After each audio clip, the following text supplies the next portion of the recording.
وعلیکم السلام ورحمۃ اللہ وبرکاتہ۔ جی پیاری بہن، یہ جو آپ کا سوال ہے، فرض تو نبی صلی اللہ علیہ وسلم نے فرمایا نا کہ جو عورت خصوصاً 5 نمازیں پڑھتی ہے، رمضان کے روزے رکھتی ہے اور اپنی عفت و عصمت یعنی شرمگاہ کی حفاظت کرتی ہے، اپنے شوہر کی اطاعت کرتی ہے، اس کو قیامت کے دن جنت کے 8 دروازوں سے آواز دی جائے گی کہ جس دروازے سے چاہے وہ جنت میں داخل ہو جائے۔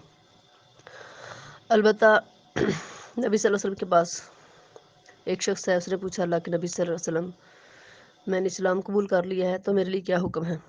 تو آپ صلی اللہ علیہ وسلم نے فرمایا تم دن رات میں 5 نمازیں پڑھو۔ اس نے کہا اللہ کے نبی صلی اللہ علیہ وسلم میرے لیے کچھ اور بھی ہے؟ آپ نے فرمایا ہاں، اگر تو نفل نماز پڑھنا چاہے تو تیری مرضی ہے۔ اسی طرح آپ نے اس کو رمضان کے مہینے کے روزے کہا اور اس نے کہا کہ کیا اس کے علاوہ اور بھی روزے مجھ پہ فرض ہیں؟ آپ نے فرمایا نہیں، اگر تو چاہے تو نفلی روزے رکھ لے۔ اسی طرح زکوٰۃ کے بارے میں آپ صلی اللہ علیہ وسلم نے سے بتایا تو انہوں نے کہا کہ کیا اس کے علاوہ بھی میرے اوپر کوئی فرض ہے؟ تو آپ نے فرمایا نہیں، اگر تم نفلی صدقہ کرو تو اور بات ہے۔ تو اس شخص نے کہا اللہ کی قسم، نہ میں اسے زیادہ کروں گا نہ اسے کم کروں گا، یعنی میں اتنے عمل کروں گا۔ تو نبی صلی اللہ علیہ وسلم نے فرمایا کہ یہ آدمی فلاح پا گیا اگر اس نے سچ کہا۔ تو دوسری طرف اس طرف تو آپ نے سن لیا کہ خالی فرض نمازیں کافی ہیں، دوسری طرف دیکھیں نبی صلی اللہ علیہ وسلم نے رغبت دلائی ہے کہ اگر کوئی شخص ایک دن میں دن رات میں 12 رکعتیں سنت یا نوافل ادا کرتا ہے تو اللہ تعالیٰ جنت کے اندر اس کا گھر بناتے ہیں، محل بناتے ہیں۔ تو یہی ہیں 2 فجر کی سنتیں فرضوں سے پہلے، 4 فرضوں سے پہلے ظہر کی سنتیں اور 4 فرضوں کے بعد 2 سنتیں ظہر کی، اس کے بعد 2 مغرب کے بعد، 3 فرضوں کے بعد اور 2 سنتیں عشاء کے 4 فرضوں کے بعد، یہ 12 رکعتیں بنتی ہیں۔ تو جو بندہ ان 12 کو ادا کرتا ہے تو ایسے شخص کے لیے جنت کی خوشخبری، جنت کے اندر گھر اور محل بننے کی خوشخبری ہے۔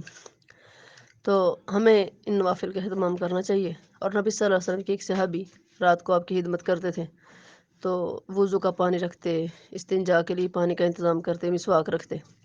آپ صلی اللہ علیہ وسلم نے فرمایا مانگو، کیا مانگتے ہو؟ تو انہوں نے کہا اللہ کے نبی صلی اللہ علیہ وسلم میں جنت میں آپ کی رفاقت چاہتا ہوں۔ تو آپ صلی اللہ علیہ وسلم نے فرمایا پھر تم کثرت سے سجدے یعنی نوافل پڑھا کرو۔ تو اس کا مطلب یہی ہے کہ نوافل سے درجات بلند ہوتے ہیں، نوافل سے جو ہے ثواب میں اضافہ ہوتا ہے، تو پڑھنے چاہیے۔ اگر کوئی بندہ نماز کا عادی نہیں ہے یا نہیں پڑھتا تو اتمام حجت کے لیے کم از کم وہ فرض نماز پڑھے۔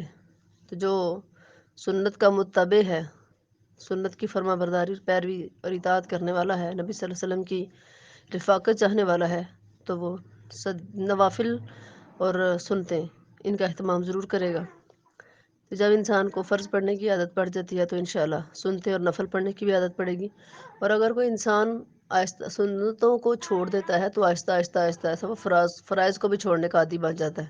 تو بہتر یہ ہے کہ سنتوں کو بھی ادا کیا جائے، اس کے ساتھ درجات بلند ہوتے ہیں۔ نبی صلی اللہ علیہ وسلم کا مسنون طریقہ ہے، ان کو پڑھنا چاہیے۔ البتہ بعض لوگ ایسے ہیں جو مسنون بھی نہیں ہوتے، جیسے ساری رات کھڑے ہو کے 100 نفل پڑھتے ہیں، جیسے 12 ربیع الاول کو لگا لیں یا 27 رجب کو لگا لیں یا 15 شعبان کو لگا لیں، جو کہ مسنون عبادت نہیں ہے۔ تو کئی لوگ تو اس پہ اتنا وقت لگا دیتے ہیں اور ثواب بھی نہیں ملتا۔ تو جو تھوڑے تھوڑے نوافل ہیں جس پہ ثواب کی بھی خوشخبری سنائی گئی ہے تو یہ ہم کیوں چھوڑ دیں؟ تو ہمیں پڑھنے چاہیے۔ السلام علیکم ورحمۃ اللہ وبرکاتہ۔